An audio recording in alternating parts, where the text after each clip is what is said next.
And welcome back to our next lecture video. So this one is going to be over the heart, specifically the select structure of the cardiac musculature. So we're looking at the actual muscle in the heart now. So our heart muscle structure, this is the cardiac musculature. It's going to have similarities to skeletal muscle in that it has striations. This is our banding of the myosin and actin chains. It's going to have a nucleus, mononucleated. So we usually have one nucleus per cell. It's connected by what are known as desmosomes, which are intercalated discs that are holding them together. So it will contract in synchronicity. This is known as a syncytium. Okay. So we can see that it is branched, is highly innervated. We have the select striations, not as organized as the fibrils of the skeletal muscle, but still relatively dense in its protein. Here we can see that we have a nucleus, all right? So this is a 3D sectioning of this. Each one of these sectional units is a sarcolemma, all right? And each one of these sarcolemmas is going to encase these sarcomeres, which, if we remember from our muscle lecture, is the functional unit of contraction for the cell. So we have a large amount of mitochondria. Cardiac muscle is going to be mostly oxidative, so it's going to need oxidative metabolism to continue to contract. We have our desmosomes here, our intercalated discs, which are going to be attached here mechanically, causing each muscle fiber to be contracted together. So cardiac muscles are going to have mostly one.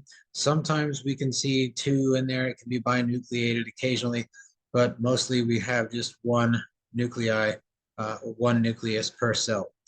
We have striations there. We have the sliding filament mechanism that is going to be there with the myosin and actin, similar to the sliding filament model for the skeletal muscle. We're going to cause contraction by that cross-bridge cycling, which we discussed in a previous lecture. They are branched, right? We have branching that occurs between the cells. We also have the mechanical connection of the intercalated discs that have the desmosomes there, okay? Gap junctions are going to be what is electrically coupling them. So we see the mechanical coupling by desmosomes and intercalated discs. Gap junctions are going to electrically couple the heart cells. So that means that not only do they contract together, but they're also stimulated by electrical potential or action potentials at the same time. There's a massive amount of mitochondria there because we have to have a lot of oxidative metabolism to get the energy that the heart needs to continually pump, okay? We can't have the heart fatiguing because it needs to pump continuously for our entire lives. So large mitochondria population there, lots of our oxidative metabolism. Inside of the heart musculature, we have two nodes of interest. Okay, we have the SA node or the sinoatrial node and the AV node or atrioventricular node. These are both neurological cell formations. They are called nodal cells. They have the ability to stimulate the own action potential of the heart. So we don't need central nervous system input to the heart to get it to contract. The sinoatrial node and AV node can actually cause their own electrical potentials or action potentials to be able to contract the heart without central nervous system input. This is called automaticity or automorphicity. During contraction, we have an absolute refractory period of about 250 milliseconds. So about a fourth of a second is the amount of time that needs to take place between contractions, okay? We simply cannot contract faster than that. We have to wait, okay? This is to prevent tetanic contractions because we have to be able to fill the heart in order to pump blood out of it. If we had just a tetanic contraction, there would be no filling and therefore we wouldn't be pumping out blood at all. We'd just be continually contracting against nothing. So the excitation contraction coupling mechanism in cardiac muscle, going to have a similar mechanism that we see in skeletal muscle, where we have opening of plasma membrane calcium channels, right? We have a flow of calcium into the cytosol. We're going to bind those calcium receptors on the ryanodine receptor on the external surface of the sarcoplasmic reticulum. This is going to cause opening of those calcium channels in the sarcoplasmic reticulum and extrusion of calcium, right? So if we increase cytosolic calcium concentrations, we're going to induce contraction. Once we induce contraction, then we have that absolute refractory period of 250 milliseconds before we can lead to excitation once again. All right, so here's the difference in action potential. All right. In a skeletal muscle, we see what we call a twitch. Okay. So in a skeletal muscle twitch, we're going to have an action potential that's going to cause a twitch here. The stimulus is going to be almost over before we actually start to see muscle tension growing. So we have a stimulus, right? This is a fiber action potential. Then we start to have contraction of the musculature. And then by the time the muscle starts to create tension, pull, the actual stimulus is gone. It's repolarized. So we see that the responsiveness is going to take a decent amount of time here. However, in the cardiac muscle cell, we can see that we have a prolonged period of repolarization. So instead of having immediate repolarization like we saw with the skeletal muscle, in the cardiac muscle, we have an action potential that's going to cause contraction here, muscle tension relationship. But the repolarization process is going to take a long time because of the potassium channels that remain open. So that repolarization taking so long is going to allow for continued muscle tension to be produced over this time. We don't lose the last bit of that depolarization until about 250 milliseconds in to a contraction. So after we lose that, then we lose the tension creation afterwards. But remaining time here at the action potential phase 3, the fact that it's taking so long to repolarize means that there continues to be ionic stimulation of the musculature here. So we have a much longer period of contraction, and we also have a much longer refractory period. All right, so this is what heart musculature is going to look like. I think this is supposed to be a video, but I'm not able to pull it out through the PDF here. So we just have a heart background image there. Same thing here. This is an actual human heart. We have the apex here of the left ventricle. We have the base up here with the auricles of the atria. All right. So this is the amount of blood that we are going to be able to pump through the heart for a given period of time. Over the course of 10 seconds, your heart pumps enough blood to fill up a milk bottle. Over the course of 10 minutes, you can fill up the gas tank of a car. Over 10 hours, you can fill up a gas tanker. Over 10 days, you can fill up a swimming pool. Over 10 years, you pump almost 8 million gallons of blood. So that is a lot of blood that we pump here, okay? Here we have the structure of the heart. Our vessels leading into the heart are going to be the superior and inferior vena cava. Those are going to carry venous blood into the right atrium, which we have here. This branch is known as the auricle. This is a flap over top. We have the right atria. All right. From the right atria, the blood is going to flow through the atrioventricular valves into the right ventricle. Once we flow in the right ventricle, we have contraction. Contraction of the right ventricle sends it up into the pulmonary trunk, which is going to extend into the pulmonary arteries, carrying them to the right and left lung.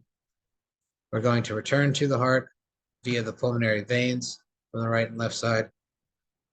Pulmonary veins empty into the left atrium here, which then drains through the AV valve on the left side, which is known as the mitral or bicuspid valve, into the left ventricle, which then pumps through the aorta into the rest of the body. We have semilunar valves which exist on the pulmonary and aortic side. They're known as semilunar valves because they have a half moon shape. So the aortic semilunar valve is going to close off the aorta during ventricular filling. Pulmonary semilunar valve is going to do the same for the right ventricle. Here we have coronary artery flow as well. So we have to pump blood to the heart itself because its musculature needs nutrients. Coming off of the aorta, we have the right and left coronary arteries. For the right coronary artery, we're going to differentiate into two main branches. We differentiate into the right marginal artery here, and then on the back side, we have the posterior interventricular artery. For the left coronary artery, we differentiate into two main branches. the circumflex artery, which goes around the top and the backside, and the anterior interventricular artery here going down the interventricular septum. All right. So right coronary artery differentiates into right marginal and posterior interventricular. Left coronary artery differentiates into circumflex and anterior interventricular. All right, so here's the blood flow. Here's the aorta. Here's the pulmonary valve. All right. Coming off of the aorta, we see the right coronary artery here and the left coronary artery here. You see the right marginal artery here. And then on the back side, we would see the posterior interventricular artery. Coming off of the left coronary, here we have the circumflex, and here we have the anterior interventricular artery.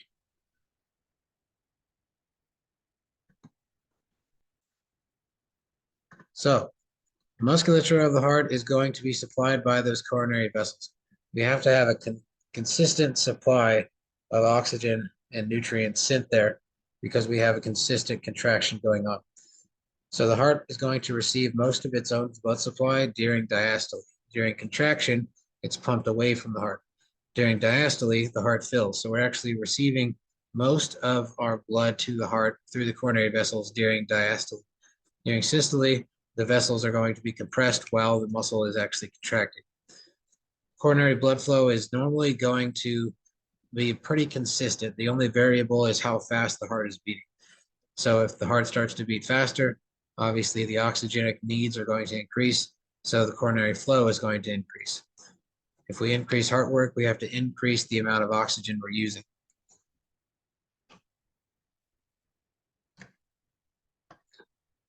All right, so for cardiac muscle metabolism, 98% of the metabolism going on here is oxidative. As I stated, we have a huge amount of oxidative need that we get, and then we have all those mitochondria that can do so. So we get mitochondria influx of oxygen and glucose to stimulate those processes. We have glucose that's going to go through glycolysis and become pyruvate. That is where we get 10 to 40% of our nutrient to go into cardiac muscle metabolism. Fatty acids are going to be our other source. We're going to get anywhere from 60 to 90% of our energy from the fatty acid sources. So we send either pyruvate into the mitochondria for the Krebs cycle or fatty acids into the mitochondria for the Krebs cycle as well. We have oxygen entering as well. Then we go through the oxidative phosphorylation and metabolic transport chain for the electrons. We get carbon dioxide and water as a byproduct. And then we are going to get contractile work continually reproducing ATP.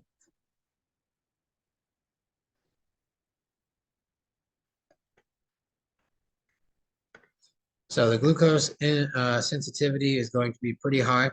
We have both GLUT1 and 4 glucose transporters. So we have 2 glucose transport channels that we can get through to the heart. So just in case one of them fails, the other one is around to keep that going up.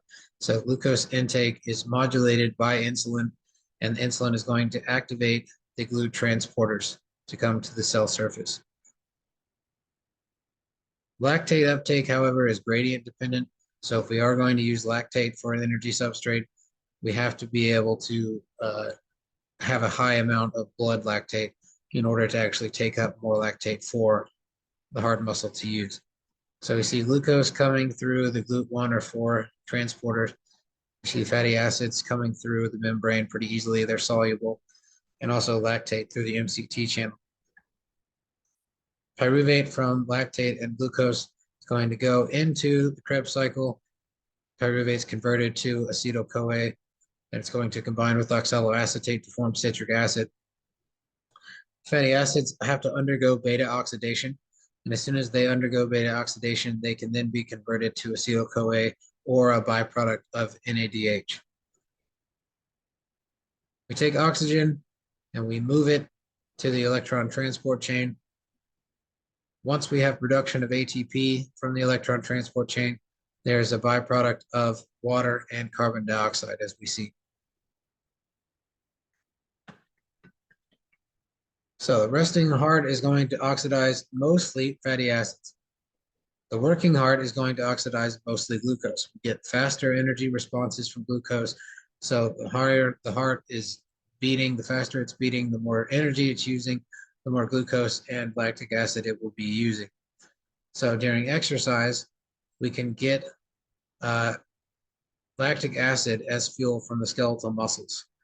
Okay, so skeletal muscle during exercise, especially high intensity anaerobic metabolism, can secrete lactate and lactic acid from skeletal muscle, and it's going to move to the cardiac muscle as a fuel source. We see that the contraction is going to stimulate glucose uptake. Force of contraction is going to improve with more carbohydrate usage and lactic acid usage. The underperfused heart increases reliance on glycolysis and can't send lactate to the mitochondria. After reperfusion, however, if we have a diseased heart, it's going to increase reliance on free fatty acids. Medications that are able to block free fatty acid use and switch to carbohydrate use improve cardiac performance as we use glucose as a primary mechanism of energy during exercise. So we can increase the amount of utilization of carbohydrate during exercise, increase heart performance during exercise stimulation. For cardiac muscle contraction, we have a length-tension relationship. The more length that the cardiac muscle stretches, the more ability it has to contract with force. So what that means is the more we fill up the heart, especially the ventricles, the more it's stretched out, the greater the amount of contractile force it can have. So it's almost like a rubber band. The more you pull it, the greater the speed it can snap back with. All right. So if we increase the stretch on the myocardial cells, which are the muscular cells of the myocardium, we can increase that contractile force. The contractile force is going to increase to automatically pump out all the blood that's returned to the heart. So the more blood that's returned to the heart, the more blood will pump out. All right. This is known as the Frank-Starling mechanism or Frank-Starling law. The greater the stretch, the greater the volume of blood inside of the heart, the more contractile force the heart will beat with in order to pump all that blood back out. So the Frank-Starling mechanism, this is going to state that the heart will normally pump out the volume of blood returned to it, okay? So during any systole, during any contraction, the heart is usually going to be able to pump out a percentage of the blood that is returned to it. It's the same percentage. So whether the heart fills up with 500 milliliters of blood or it fills up with 5,000 milliliters of blood, if we are going to have an ejection fraction of 60%, then we are going to eject 60% of those volumes, regardless of how much we get back, right? This is going to describe the relationship between what we call end diastolic volume and stroke volume, right? That means that the volume of blood that's there after diastole or after filling is going to be whatever is going to dictate whatever the stroke volume is going to be. And the stroke volume is how much blood is pumped out per beat. Okay, so within physiological limits, which means within the realm of normalcy or within the realm of common sense, the heart will be able, a healthy heart will be able to pump out all the blood returned to it with no excess blood buildup in the ventricle.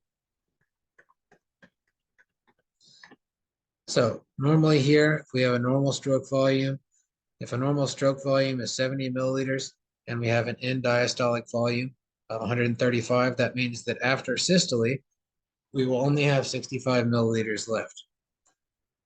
If we see a stroke volume during sympathetic stimulation, that's going to be stroke volume during sympathetic response.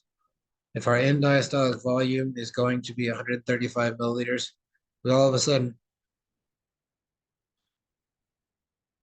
are going to kick up that stroke volume to 100 milliliters.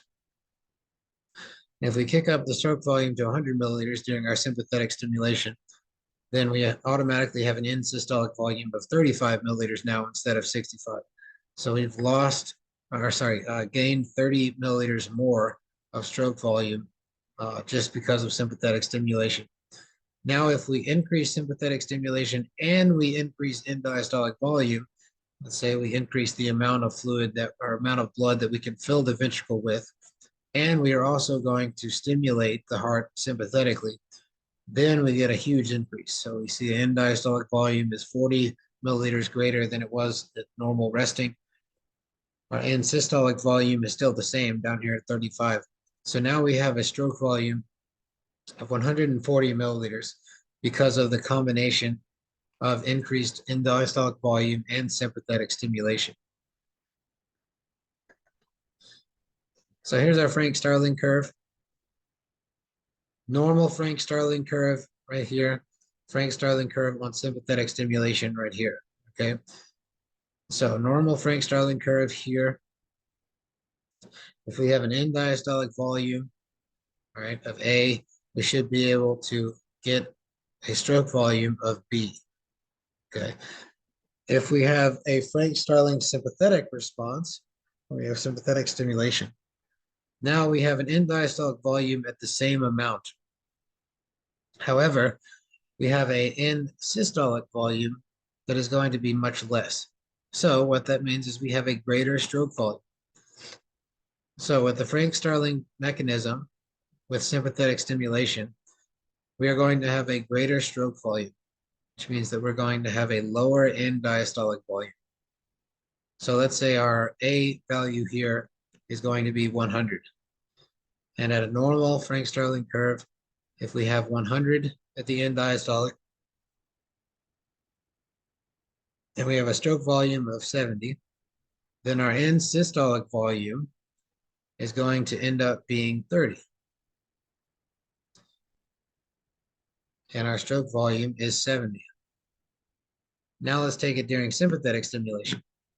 During sympathetic stimulation, if we have an end diastolic volume of 100 milliliters, and let's say that we have a stroke volume of 90 now, that means that at the end, we are only going to have 10 milliliters left at end systolic volume.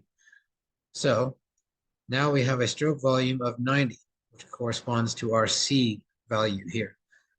So the Frank-Starling curve on sympathetic stimulation, see a much larger stroke volume. Now here's where we have significant changes during heart failure compensation, right? So for a normal heart, here the amount of end diastolic volume is going to dictate the amount of stroke volume in a somewhat linear fashion. However, in a failing heart, we have heart musculature that's not able to contract adequately. We're not able to pump blood adequately. If our end diastolic volume is the same, our end systolic volume is going to be much less. So our end systolic volume is actually going to be closer to the end diastolic volume. And when we're closer to the end diastolic volume, that means that we have much less stroke volume. So the amount of blood pumped out per beat is much less. So our second value here is going to be the stroke volume during the failing heart circumstance, which leads to a much higher amount of blood left over in the heart after contraction. So this would be the stroke volume with uncompensated heart failure. Now here we have a circumstance of heart failure where we are going to have sympathetic stimulation come in. So during a normal relationship, we see that the end diastolic volume is going to be here. Our normal stroke volume is going to be here. Now, if we have the failing heart, but we have sympathetic stimulation, that means that we're going to increase the amount of end diastolic volume. If we increase the end diastolic volume, then we're going to get the same stroke volume, but we're going to have a greater stretch. So we've increased the volume that is there after filling, we've increased the stretch on the heart, and therefore we've stimulated it to try and contract with a greater force.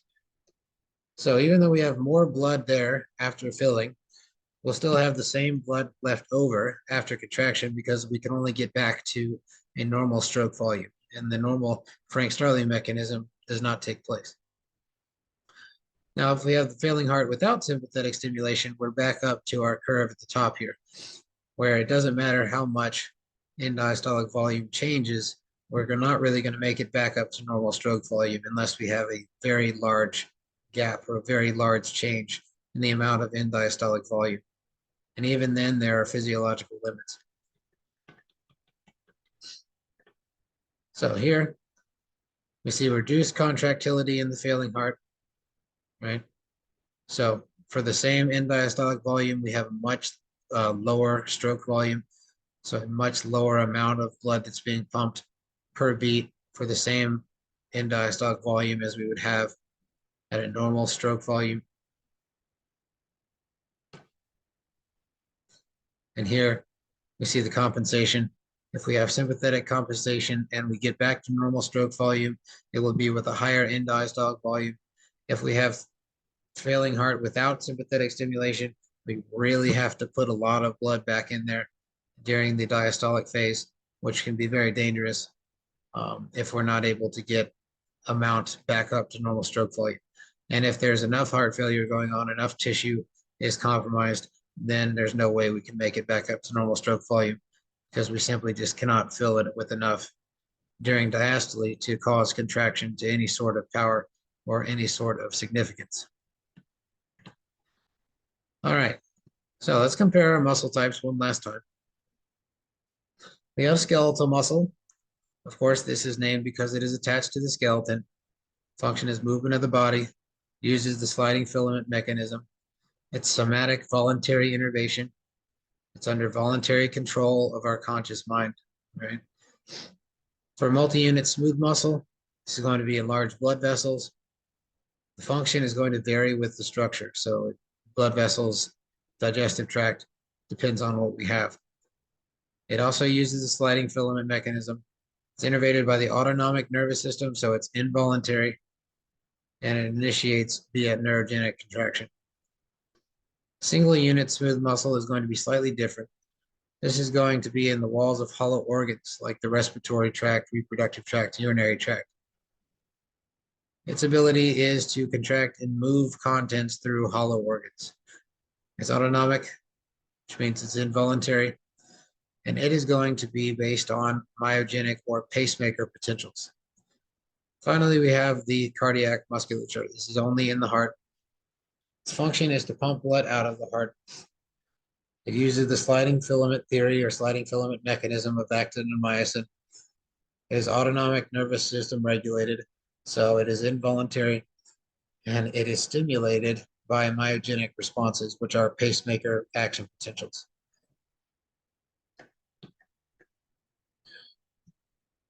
All right. So the role of nervous stimulation for the skeletal, initiate contraction. The role of nervous stimulation for the smooth multi-unit is initiation of contraction. The role of nervous system stimulation for a single unit smooth muscle is going to be modification, and it can incite or inhibit the contribution to gradation. All right, now for hormonal effects. Hormones have an effect on smooth muscle and cardiac muscle, but not on skeletal muscle. All four of them have actin and myosin filaments, right? The skeletal muscle and the cardiac muscle are arranged in filament units. So they're orderly arranged in units. However, smooth muscle is not arranged in contractile units. Skeletal muscle and cardiac muscle are striated. The smooth muscle is not. Troponin and tropomyosin are present in skeletal and cardiac. However, in smooth muscle, tropomyosin is only there. We don't have troponin. Cardiac and skeletal have T tubules. Smooth muscle does not. Skeletal and cardiac muscle have decently developed sarcoplasmic reticulums. Smooth muscle does not. And all four of them form cross bridges between actin and myosin that are turned on by calcium.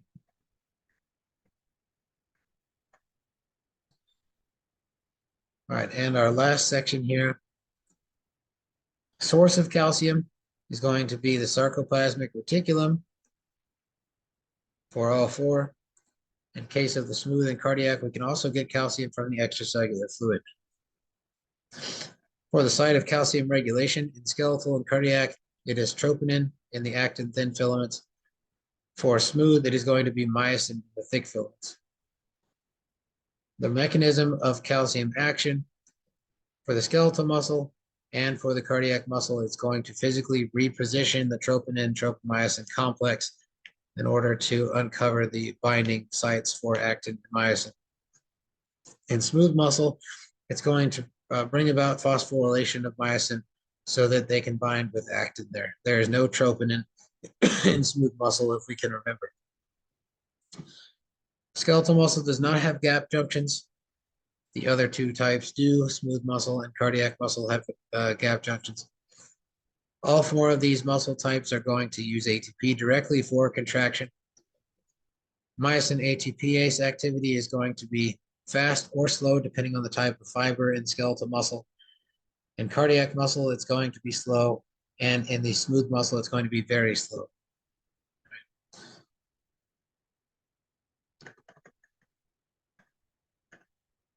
And finally, our length tension relationship. We remember the length tension relationship is going to be the amount of stretch that is put onto it. All right, so there's a length tension relationship between skeletal and cardiac muscle. Yes, the amount of stretch that's put onto the muscle is going to indicate the amount of force that it can contract with, and vice versa. However, for the smooth muscle, there is no clear length tension relationship. So it does not appear that there is any defined length of stretch or of contraction that causes it to be any less or more efficient in its contraction or in its functionality. So we see a little bit more efficiency here from smooth muscle than we do from skeletal and cardiac muscle. All right, everyone, that's a rundown of the heart.